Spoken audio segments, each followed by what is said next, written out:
Buenos días a todos, bienvenidos a este webinar sobre la ley de plazos, presentado por Eres Legal, en asocio pues, con la Cámara de Comercio, la CCI France Colombia.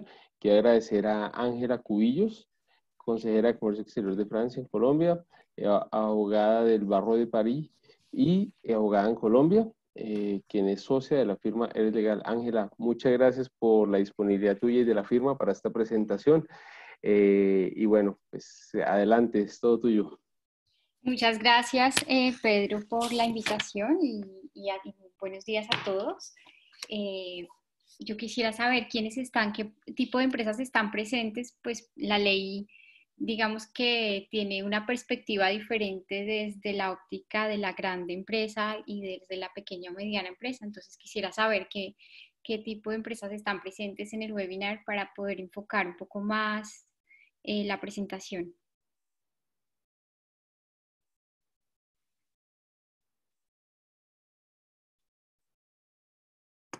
No sé si es posible que se puedan presentar o si Pedro, tú me podrías decir Sí, dentro de claro tu que sí, yo te voy a contar, participantes. hay un poco de empresas hay consultoría de software, hay pequeñas empresas, agencias de viajes, hay multinacionales, pero pues que tienen, digamos, la filial es pequeña en Colombia. Entonces son como más que todo, hay pequeñas y medianas empresas, un poco de sector de servicios. Ok, bueno, pues entonces voy a presentar rápidamente la ley. La ley pues de 2023 de julio de 2020, que es la ley por medio de la cual se establecen normas de plazos justos en el ámbito mercantil, creó, digamos, una disposición de tipo imperativo que va, digamos que, a imponerse sobre la voluntad contractual o la libertad contractual de las partes en el establecimiento de los plazos de pago. Esta ley pues fue sancionada el 23 de julio de 2020, entonces pues como pueden ver es una ley reciente que ya de hecho se ha implementado en otros países de América Latina con mayor o menor éxito, y ya veremos por qué, porque pues existen siempre como otras figuras jurídicas que se van a ver afectadas con esta ley y que incluso pueden también afectar a las pequeñas o medianas empresas, que, que también es el objetivo de esta ley, que es proteger justamente las pequeñas y medianas empresas. En esta ley, pues digamos que lo que se va a hacer es el establecimiento de unos plazos justos para el pago. La norma busca entonces proteger a los emprendedores y a los empresarios para que puedan recibir los pagos de sus facturas en 60 días, calendario a partir del 1 de enero del 2021, que es la fecha en la cual entraría en vigor la ley, y a partir del 1 de enero del 2022 en un plazo máximo de 45 días. Por lo tanto, no aplica para las operaciones esta ley no aplica para las operaciones de las compañías que son consideradas grandes empresas. Vamos a ver cuáles son la definición del tamaño empresarial para saber a quién aplica y a quién no aplica. Entonces, tenemos que hay un decreto en Colombia que es el decreto 957 de 5 de junio de 2019. Este decreto dispone que se considera grande empresa la que tiene ingresos por actividades ordinarias anuales mayores al rango superior de las medianas empresas en cada uno de los sectores económicos que están acá descritos en este cuadro que les presento. Entonces tienen las micro, en el manufacturero van hasta 23.563 VT, pequeña 23.563 VT, y las medianas entonces se aplicaría hasta un rango superior en manufacturero a 204.995 VTs. De ahí en adelante, para las grandes compañías, la ley no se aplicaría, de manera que si se trata de un contrato, por ejemplo, B2B, de compañías que están calificadas como grandes compañías, podrían tener la libertad de pactar unos plazos mayores a los que están establecidos por esta ley. Digamos que es importante para poder definir en qué caso sí se aplique y en qué caso no. En el caso de servicios, para las empresas que están en el sector servicios, se aplica para un rango que sea superior a 131.951 VTs. y después en comercio superior a 431.196.000 UETs. Es importante señalar que para las actividades que no pertenezcan a estas categorías se entiende la actividad como perteneciente al sector manufacturero, y en caso de que tenga varias actividades pertenecientes a diferentes sectores, se tiene en cuenta la que represente los mayores ingresos para la compañía. El ámbito de aplicación de la ley, entonces, pues como ya les había mencionado, esto se aplica entonces para las pequeñas y medianas empresas. ¿Y en qué actos? No en todos los actos de tipos mercantiles, sino únicamente en los que están celebrados por los actos mercantiles celebrados por comerciantes o por personas no comerciantes que ejerzan actividades mercantiles, en los actos mercantiles celebrados por contratistas principales, sus proveedores o subcontratistas, y en los contratos celebrados con el Estado y regidos por el Estatuto de la Contratación Estatal. Como ya les había mencionado, pues tiene un carácter imperativo. ¿Qué quiere decir? Desde la óptica del derecho de contratos, quiere decir que las partes no lo pueden modificar por la autonomía de la voluntad, sino que están sometidas a esta disposición que va a integrar forzosamente el contrato. Digamos que entonces esto va a limitar la libertad contractual de las partes, un tema que lógicamente pues es contestable desde el punto de vista de la constitucionalidad de la ley. La libertad empresarial y bueno, digamos que eso lo presentaré más adelante.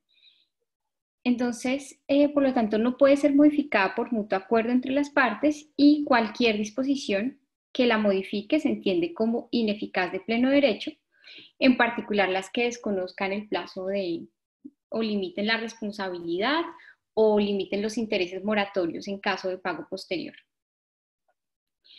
Las exclusiones. ¿A qué no se le aplica la ley? Entonces, a los pagos que son de operaciones comerciales donde se intervengan consumidores, entonces en las relaciones B2C, en donde nos encontramos con un consumidor, no se aplicarían. Tampoco se aplican a los intereses relacionados con cheques, pagarés y letras de cambio, indemnizaciones por daños incluidos por entidades aseguradoras, contratos de mutuo o otros contratos típicos o atípicos donde los plazos diferidos sean por esencia la esencia del contrato. Si los plazos son diferidos, digamos que ahí no se aplicaría la ley, y tampoco se aplicaría a las deudas que estén sometidas a procedimientos concursales o a las de reestructuración empresarial que estén sometidas a una ley especial, porque la ley especial pues va a prevalecer sobre esta. ¿Qué ajustes se requieren entonces en proceso de facturación? Pues en proceso de facturación ahora todas las compañías que a partir del año que viene no podrán, por supuesto, establecer ningún plazo superior a los que ya les he mencionado previamente, y entonces se requiere una aceptación y la comprobación de que los bienes entregados o servicios prestados es como una exigencia previa requerida como un requisito del pago. Y esto debe realizarse en el término de 60 días previsto en la ley. Los procedimientos de verificación de las facturas de pago deben igualmente ajustarse a los pagos que han sido establecidos, y además de eso se establece que hay una presunción de aceptación de la factura si no ha habido rechazo de la misma en ese término que ha sido establecido. Los documentos emitidos por el contratante como requisito de facturación también deben ser emitidos dentro del plazo señalado. El inicio, ¿desde cuándo empieza a contar? ¿Cuándo consideramos que se cuentan los términos? El término inicia a partir de la fecha de recepción de las mercancías, dice la ley, o a partir de la terminación de la prestación del servicio. La ley no especifica más qué se entiende por la terminación de la prestación de un servicio, especialmente en los contratos de ejecución sucesiva, pues ahí hay como da espacio a interpretaciones diferentes, y pues habría que esperar si de pronto van a hacer una aclaración al respecto. La recepción de la factura electrónica entonces produce los efectos de inicio de cómputo del término, siempre que se encuentre por supuesto, garantizada. Entonces, que esté la identidad, la autenticidad de la firma, la integridad de la factura, que cumpla con todos los requisitos de ley para considerarse como una factura jurídicamente válida y que esta, por supuesto, haya sido recibida por el interesado. Acá hay un tema interesante y es que esto sí se puede dar lugar a una suspensión del término de pago en el eventual caso que, por ejemplo, la compañía no esté de acuerdo con el pago que se facturó. Entonces, digamos que cuando el contratante solicita la corrección de la factura en el cumplimiento de las obligaciones, y acá esto se interrumpiría, generaría como consecuencia jurídica que la interrupción del plazo de pago, y también lo interrumpe las demoras de la facturación de la parte que justamente se va a beneficiar pues, del término de pago, o las imputables al acreedor. Todas las causas que sean imputables al acreedor interrumpen el plazo. Piensen ustedes, por ejemplo, la persona no emitió la factura, cometió un error de facturación. Entonces, en ese caso, los plazos se van a interrumpir y se cuentan a partir del momento en el cual se subsane el error dentro de la factura. Y ese plazo entonces se reanuda a partir del día en que el contratista o acreedor realice la subsanación del error. ¿Cuáles son las sanciones y qué tipo de indemnizaciones están sometidas las empresas que incumplan la ley? Si no se realiza el pago en el término establecido por la ley, si hay incumplimiento en el plazo del pago, se considera que es cuando no se ha realizado el pago durante los 60 días para el primer año de vigencia y 45 después del primer año. Hay aplicaciones, o cuando hay aplicación errónea o indebida al cálculo de las retenciones por parte del contratante y que esto le suscite un mayor valor. Y este incumplimiento genera entonces dos sanciones. En caso de mora, generaría intereses moratorios y también puede generar costos acreditados incurridos por la mora del deudor, indemnización de todos los costos que se generan por la mora del deudor. La indemnización se puede cobrar por medio de un proceso ejecutivo y puede, además de esto, ser objeto de conciliación, de transacción o por cualquier otro mecanismo alternativo de solución de conflictos, especialmente para el caso de los contratos que establecen, por ejemplo, una cláusula arbitral o que tienen disposiciones específicas para los cobros. Piensen ustedes también en una cláusula penal, en lo relacionado con la forma y los términos de pagos o condenación. Eso está, pues digamos, establecido ya previamente por las partes, y si no ha sido establecido, pues serán las disposiciones supletivas de la voluntad que van a integrarse en el contrato y que van a dar lugar a la determinación de la forma del cobro. En la mayoría de los casos esto se trataría de un proceso ordinario de cobro ejecutivo.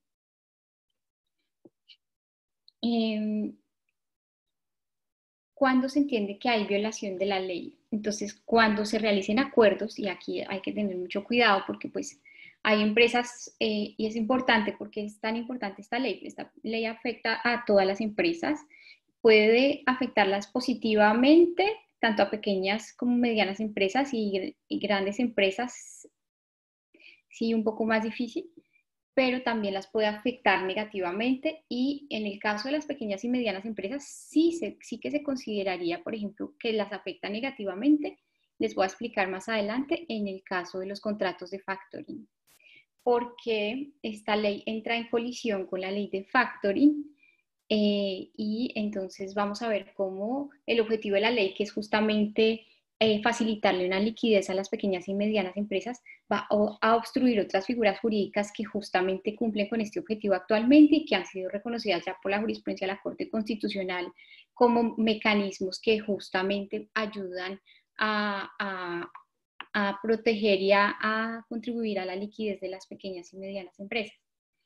Entonces, de ahí la importancia de examinar que el objetivo de la ley es proteger estas liquidez de las pequeñas y medianas empresas, pero de manera indirecta está afectando otras disposiciones jurídicas existentes en Colombia actualmente, que justamente ya cumplen con ese objetivo y que pues van a venir a verse reconsideradas, porque pues ya las grandes compañías que ofrecen esos contratos no van a poder, digamos, ofrecerlos en las mismas condiciones que existen hasta, y que van a existir hasta el 31 de diciembre de este año.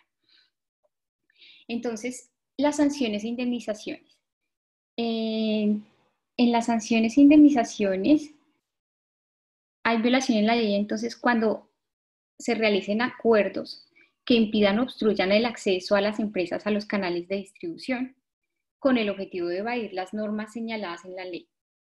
Entonces, digamos que no se pueden realizar acuerdos o actos que obstruyan o impidan a las empresas o que promulguen la evasión de esta ley. Y esta conducta, es importante mencionarlo, que acarrea acciones judiciales y sanciones de tipo administrativo que ya han sido establecidas por la ley, por lo cual es realmente importante tenerlo presente. Y hay causales de exclusión de responsabilidad. Las únicas causales de exclusión de responsabilidad se da lugar a una responsabilidad que es de tipo objetivo, entonces solamente se puede eximir por caso fortuito o fuerza mayor, de manera que no es posible exonerarse ni alegar propia culpa o la culpa de un empleado, un dependiente o la demora en un proceso de facturación o de pago. ¿Dónde están situadas o cómo están las grandes empresas situadas frente a esta ley? Entonces, si hay una contratación entre dos grandes compañías, como ya lo mencioné, en este caso la ley exceptúa las operaciones mercantiles entre las sociedades que son consideradas como grandes empresas y de manera que aquí todos los contratos que sean suscritos por estas empresas pueden pactar unos plazos totalmente diferentes a los límites que se han establecido. Ahora bien, la situación es diferente si es una contratación con la participación de una grande empresa. Si se trata de una grande compañía que contrata con una pequeña o mediana empresa, esta ley es aplicable y por lo tanto las grandes compañías que solían fijar plazos superiores a los 60 y para el año 2022 45 días, van a tenerse que ver obligadas a respetar estos plazos cuando contraten con pequeñas y medianas empresas. Esto puede generar un efecto negativo porque las empresas grandes pues requieren liquidez como cualquier otra empresa y esto puede generar que en lugar de proteger a las pequeñas y medianas empresas, las grandes empresas empiecen a contratar con grandes compañías que sí pueden proponerle esos plazos de pago mayores que les van a facilitar el flujo de caja en la empresa. Entonces, digamos que eso podría ser uno de los efectos. Y otro de los efectos es justamente el bloqueo, por ejemplo, de programas que tienen las grandes compañías con empresas del sector financiero para proponerle a las pequeñas y medianas empresas contratos de factoring en los cuales ellos ingresan y tienen unos plazos de pago inferiores a los establecidos en la ley de pagos, por ejemplo, de 10 días, que ya no van a poderse aplicar. Entonces, digamos que acá habría también que mirar como cuáles son las soluciones jurídicas que pueden darse y cuáles son las posibilidades para una grande compañía de beneficiarse a futuro. Pues la ley ordena al gobierno reglamentar en un año estas disposiciones, hay un reconocimiento para las empresas que cumplan con los plazos dispuestos en la ley o que establezcan plazos menores a estos. Esos reconocimientos todavía no han sido establecidos, pero digamos que es lo que se busca hacer, que se creen unos reconocimientos para esas empresas que respetan esos plazos. Y el sello por cumplimiento que cree el gobierno nacional, pues les va a conferir como unos beneficios a las empresas que encabecen el listado de las empresas que cumplen con esas disposiciones jurídicas. Hay también al mismo tiempo soluciones jurídicas prácticas a poner en marcha en caso de una grande empresa, de acuerdo con la naturaleza jurídica del contrato, por supuesto. Entonces, habría que mirar si se puede, por ejemplo, fijar modalidades de pago diferidas en el tiempo, teniendo en cuenta que la ley establece pues unos términos que son calculados a partir de la fecha de recepción de mercancías o de la terminación de las prestaciones de servicios, de pronto modificar los términos de entrega. Entonces, acá lo importante es decir que vamos a mirar cómo se pueden diferir los pagos, particularmente en casos de los contratos de ejecución sucesiva, pero habría que mirar si desde el punto de vista logística, diferir las prestaciones que sean en caso de un contrato de compra-venta o prestación de servicios puede ser favorable para la compañía. No en todos los casos podría aplicarse, así que esta solución, digamos que no es suficientemente eficaz para poder facilitar también el flujo de caja de las grandes compañías. ¿Qué ocurre en el caso de factoring? Que este caso es el caso que, digamos, como que al realizar la lectura de la ley, inmediatamente quise mirar si existía una conciliación con esta ley de la ley de pagos con la reglamentación relativa al contrato de factoring. Hago una explicación breve de lo que es el contrato de factoring para las personas de pronto que no están familiarizadas con el tema. El contrato de factoring es una herramienta financiera que está regulada mediante el decreto 2669-2002 en Colombia, que permite tener liquidez a un empresario al vender las facturas a una tasa determinada de descuento. Entonces, en esta operación de factoring hay una empresa que es de una parte, hay un factor que es quien adquiere, digamos, él adquiere la cartera a título oneroso, adquiere estos derechos patrimoniales ciertos con un contenido crediticio. Al ser un contenido crediticio, como se trata de créditos, es una actividad financiera que está regulada, entonces no cualquier compañía puede ofrecer esos contratos de factoring, digamos, son las compañías del sector financiero, independientemente de qué tipo de título contenga el derecho patrimonial. Entonces, puede ser y sin limitarse en una factura, se puede tratar de una factura de venta, de un pagaré, una letra de cambio o una sentencia ejecutoriada, un acta de conciliación, un bono de prenda. Y esa transferencia se hace pues según la naturaleza de los derechos, por endoso, si se trata de un título valor o mediante una cesión.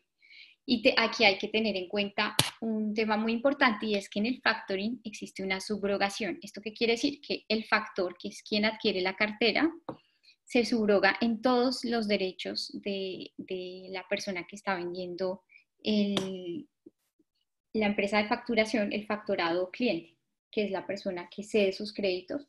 Entonces, digamos que en esta figura hay tres actores. Está el factor o la empresa factoring, que es la persona a la cual se le ceden los créditos. Después, solamente lo pueden hacer, pues como ya les mencioné, las corporaciones financieras, las cooperativas de ahorro y crédito, las sociedades comerciales cuyo objeto contemple la realización de operaciones de factoring, con, por supuesto, inspección y vigilancia y control de la Superintendencia de Sociedades, y las empresas que estén legalmente organizadas como personas jurídicas inscritas en la Cámara de Comercio con este objeto social. Digamos que la ley es muy estricta en este sentido. El factorado, pues puede ser una empresa de facturación, la persona que crea sus créditos, que cede sus créditos, puede ser cualquier persona natural o jurídica que en su contabilidad pues posea cuentas por cobrar. Aquí en este caso está dispuesto y que esté dispuesto además a cederlas a la titularidad a cambio de un precio, ¿no? Con el fin de obtener una liquidez inmediata. Entonces, digamos que acá el interés de esta figura es que la empresa el factorado del cliente, pues cede el riesgo del impago o la demora de la cancelación. ¿Qué sucede en la actualidad?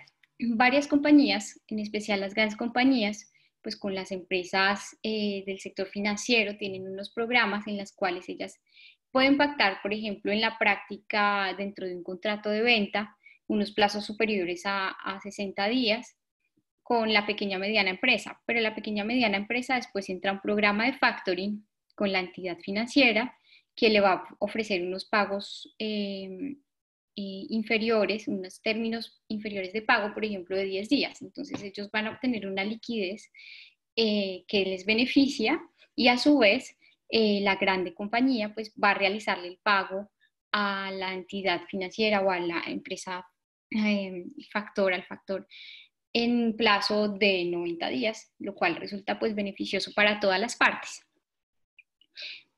Con la ley de pagos, lo que sucede es que esta ley de pagos va a afectar la aplicación del contrato, de la ley de la reglamentación relativa al factoring. Entonces, la tercera persona, que es el deudor, que es la obligada a pagar la factura, si se trata de un deudor que es una grande compañía que está contratando con una pequeña o mediana empresa, como la obligación se transfiere, se cede en su totalidad y que hay una subrogación perfecta, pues esto limitaría la posibilidad de transferir completamente la deuda, de modificar el plazo.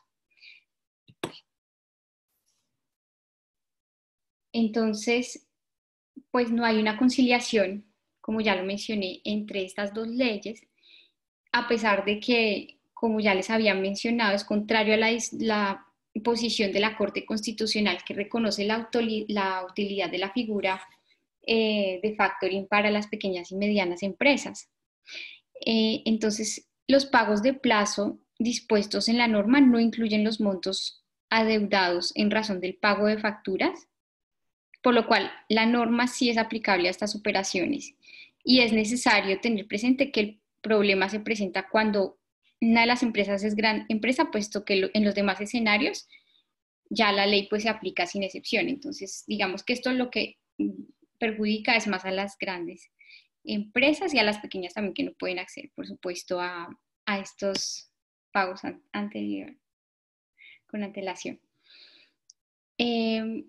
Entonces, como ya lo mencioné, en el caso de las grandes empresas, si la gran empresa es empresa factor y se trata de una empresa y está adquiriendo la deuda de una micro o pequeña empresa, pues se aplican los términos de la ley. Si la empresa es la empresa deudora, también se van a aplicar. Entonces, aquí no hay. Y la relación entre la empresa factor y los deudores, si la deuda fue contraída inicialmente por una empresa PME, también igualmente la ley se aplica sin lugar a dudas. Existe el caso de una subrogación perfecta, que es aquí donde intentamos de pronto dilucidar una solución para poder conservar esta figura jurídica, y se trata de una subrogación perfecta si una pequeña o mediana empresa vende su cartera a la grande compañía y el deudor es a su vez una grande compañía deudora. Digamos que ahí, teniendo en cuenta que el contrato de factoring es un contrato intuito persona, pues la empresa adquiere el crédito y el riesgo y se subroga en la posición inicial del deudor, es decir, 60 o 45 días. Entonces se beneficiaría de esos plazos.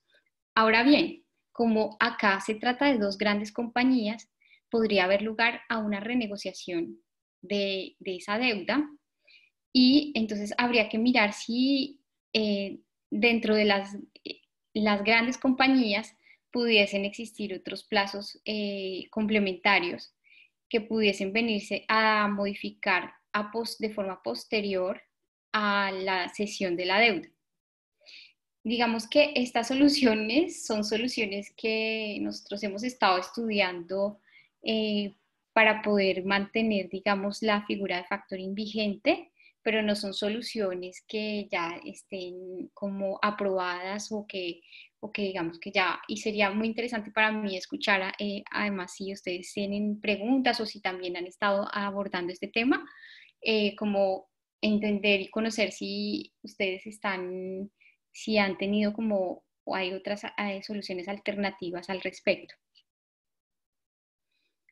Después, a partir de ahí nosotros estuvimos analizando igualmente la constitucionalidad de la ley, porque digamos que esto puede afectar también negativamente a las pequeñas o medianas empresas, en el sentido que, como les mencioné, pues pueden perder clientes grandes. Pueden perder clientes grandes porque si los plazos quedan limitados, pues ellos van a poder a tener la tendencia pronto de ir a mirar empresas que les puedan ofrecer unos términos superiores.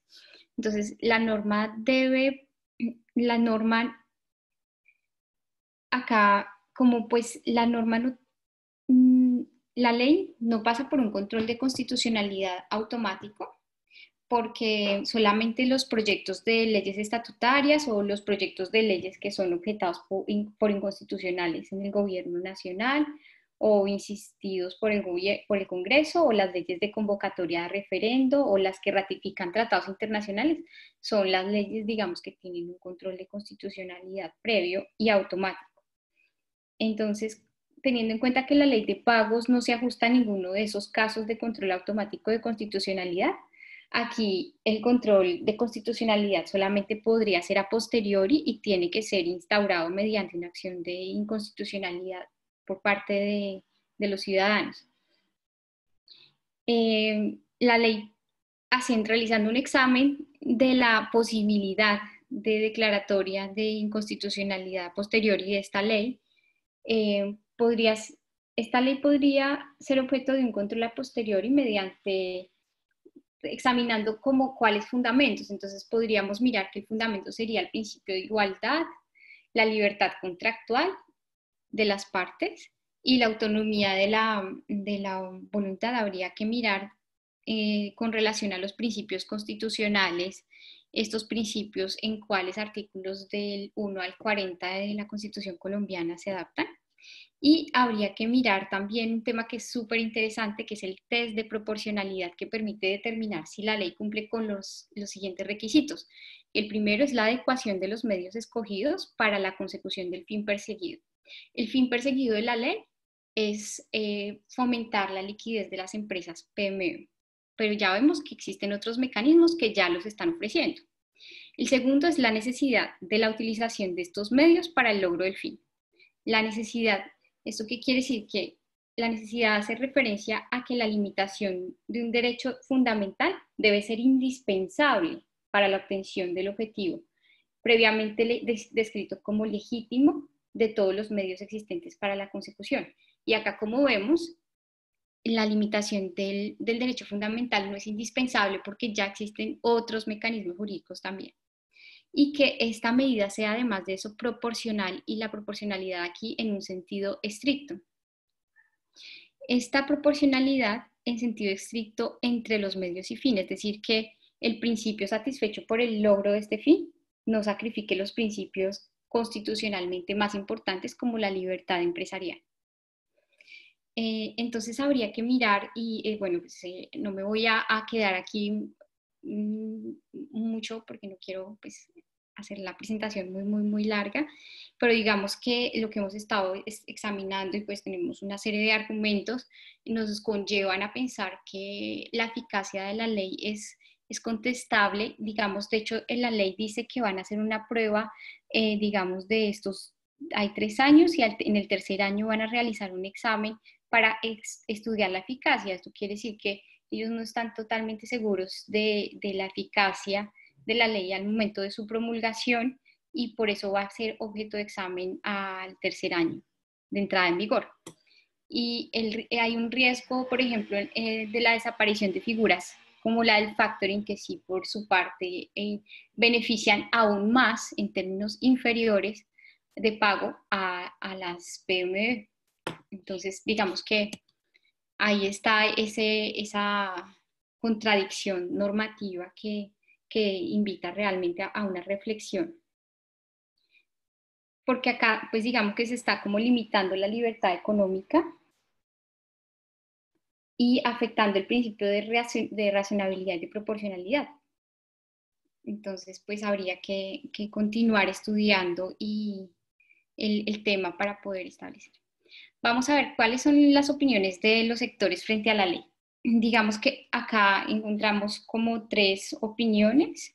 La Federación Nacional de Comerciantes, FENALCO, dice que el objetivo de ellos es llegar a un sano equilibrio entre el pago a micro y pequeñas empresas y no intervencionismo del Estado en las reglas del juego de la libre competencia y de la libre empresa.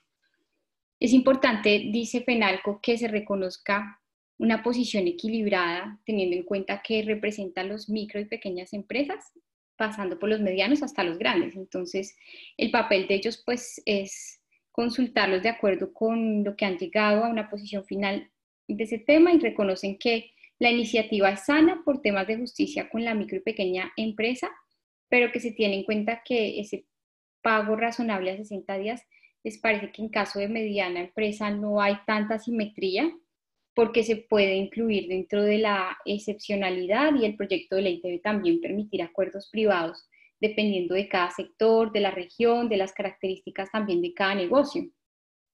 Entonces dice que, sin embargo, pues la ley contempla expresamente que las disposiciones allí contenidas tienen carácter de normas imperativas y que entonces no pueden ser modificadas por las partes, lo cual, como dice FENALCO, pues afectaría la libre competencia y la libertad de empresa. Y sí, sí, efectivamente, porque las pequeñas empresas no van a poder competir con los plazos que sí puede ofrecer una grande compañía. La posición de la Asociación Nacional de Industriales de la ANDI, digamos que es un poco también encaminada en ese sentido, dice que le preocupa que el Estado intervenga en los acuerdos entre el sector privado y que este sea un incentivo a importaciones, también eso es verdad y ya lo hemos estado también viendo, porque las grandes compañías entonces van a preferir comprar en el exterior, entonces pues no se va a proteger el mercado interno y entonces esto también es un tema delicado. Y la tercera posición, que es la de la Cámara de Comercio de Bogotá y la Asociación Colombiana de Pequeñas y Medianas Empresas, ACOPI, ellas respaldan la ley y argumentan que las causas de liquidaciones de las empresas por falta de liquidez es el principal síntoma y que el 80% de la matriz empresarial en el país se beneficiaría del proceso, respectivamente. Entonces, ellas defienden esta posición. Digamos que estas son las tres posiciones que existen actualmente. Y como soluciones, pues la solución más encaminada pues para el tema de factoring, que es el tema que encuentro está en colisión con esta nueva disposición, sería pues realizar como un acuerdo de colaboración general entre grandes empresas, pero en el cual si se referencian a acreedores para un contrato de factoring, se pacte una negociación de deudas. No sé, digamos que es como una propuesta que habría que estudiar más detenidamente desde el punto de vista de la legalidad, puesto que la ley establece que ahí no se pueden realizar pactos que vayan en contra, pero digamos que acá no se estaría perjudicando a la pequeña o mediana empresa, sino que ya los pactos se estarían del orden de grandes compañías. Y de esta forma, pues las facturas de una pequeña o mediana empresa que contrata con una grande empresa se establecerán de acuerdo con los límites que se hayan establecido y una vez se realice la subrogación, pues ya las grandes compañías pueden establecer unos plazos diferentes. Bueno, pues esta es toda la presentación. Si tienen preguntas, inquietudes o comentarios, son bienvenidos.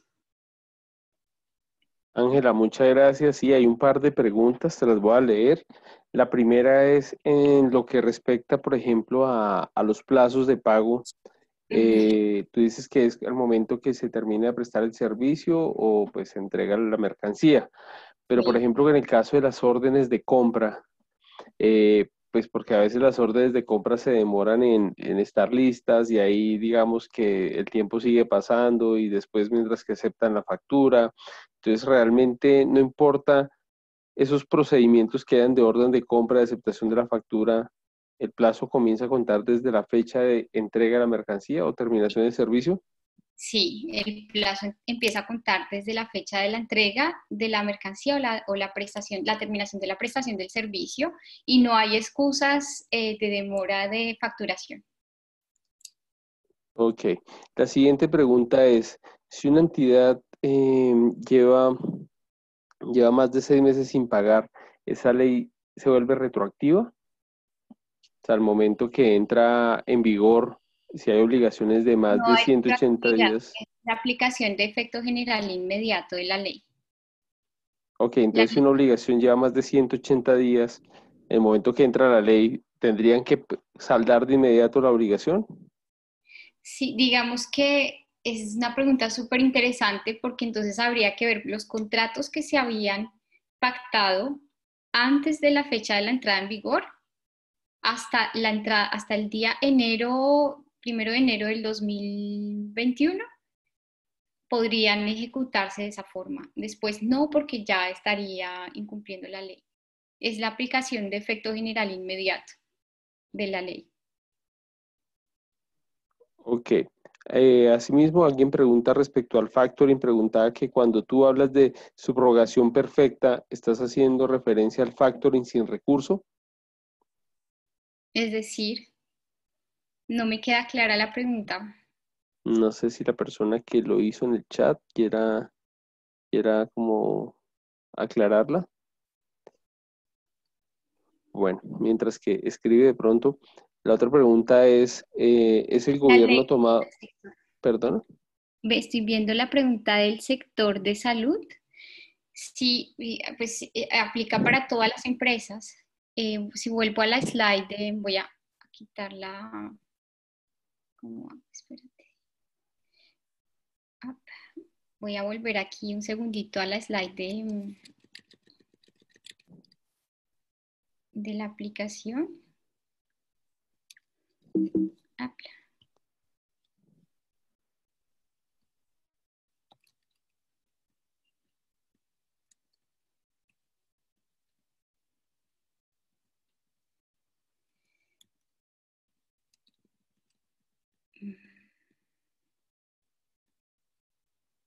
sí, en los contratos celebrados en todos si se trata de un acto mercantil, a partir del momento donde se trata de un acto mercantil, incluso en contratos celebrados con el Estado que están regidos por el Estatuto de Contratación, la ley es aplicable. Ok. Ahí entonces también hay una segunda pregunta más arriba de la de salud que dice, ¿es el gobierno tomado como gran empresa y tener que acomodarse las empresas a sus condiciones de 90 a 100 días de pago? Realmente los más lentos en pagar son los grandes. ¿Crees que podrían ser incluidos en el largo plazo? Sí, justamente es que acá para las grandes compañías van a estar justamente siendo afectadas por por esta ley, porque son las grandes compañías quienes ya no van a poder establecerle a las pequeñas o medianas empresas unos plazos superiores a 60 y a 45 días a partir del año 2022. Entonces, dice el gobierno tomado como gran empresa, por así decirlo, y tener que acomodarnos a sus condiciones de 90 a 120 días de pago. No entiendo la pregunta, pero en todo caso, en todos los temas de contratación también se aplica la ley. Ahora, si a lo que se hace referencia es al gobierno tomado como gran empresa en cuanto a contratación estatal, pues la ley de contratación estatal también entra dentro del campo de aplicación de la ley. Uh-huh. Ok, pregunta, qué recursos tienen las empresas cuando, digamos, se incumpla la ley de pagos? O sea, ¿qué recursos tendrían las empresas? ¿A quién deben acudir para exigir el pago? Pues tienen, acá están las sanciones que están previstas, tienen derecho a exigir las multas. Entonces, simplemente a iniciar el proceso ejecutivo y de hecho también hay el establecimiento de unas sanciones. Digamos que la ley de todas formas va a ser objeto de una reglamentación complementaria, pero por lo pronto sí se establecen unas sanciones que yo ya las había anunciado acá previamente por pago de intereses moratorios. Primero habría lugar al pago de intereses moratorios y a todos los pago de daños y perjuicios ocasionados por el no pago o el incumplimiento de la obligación, digamos los intereses positivos y los intereses negativos, lucro cesante y daño emergente.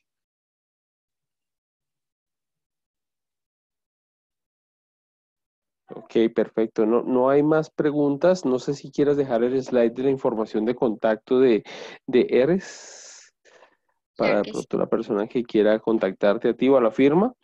Alguien acá escribió una pregunta y dice, en caso de clientes de contado, de pago de contado inmediato, ¿también rige esta ley o continúa su condición de pago? Si el pago es de contado,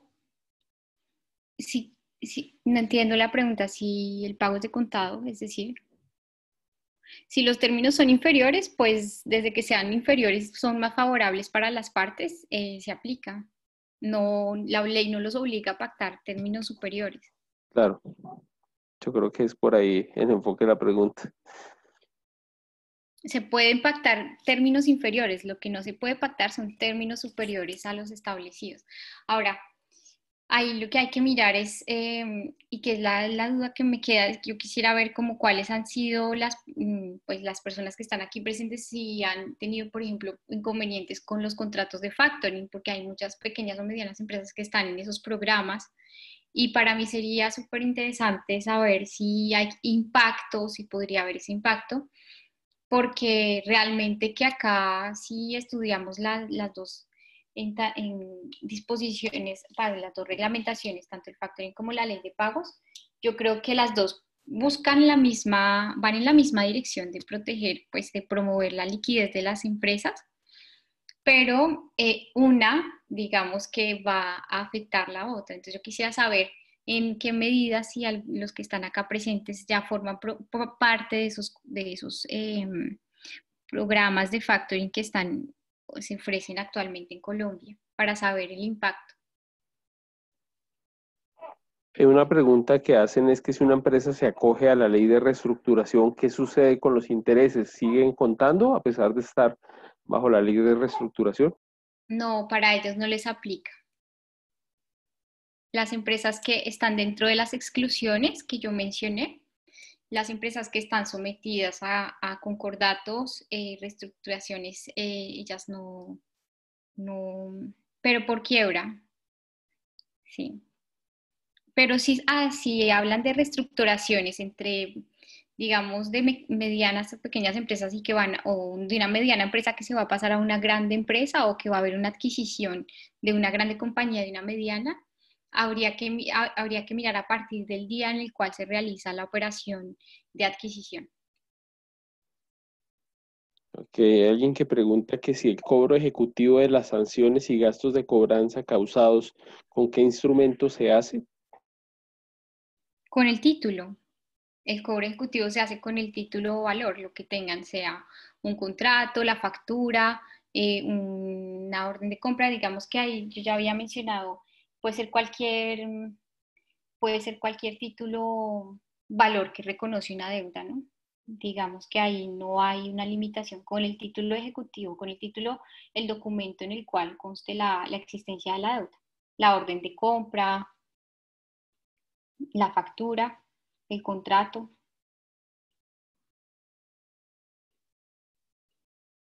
Ok, perfecto. No, pues Ángela, muchas gracias por tu tiempo, por la presentación. La verdad, este es un tema súper importante, no solo para las pequeñas y medianas, sino también para las grandes empresas.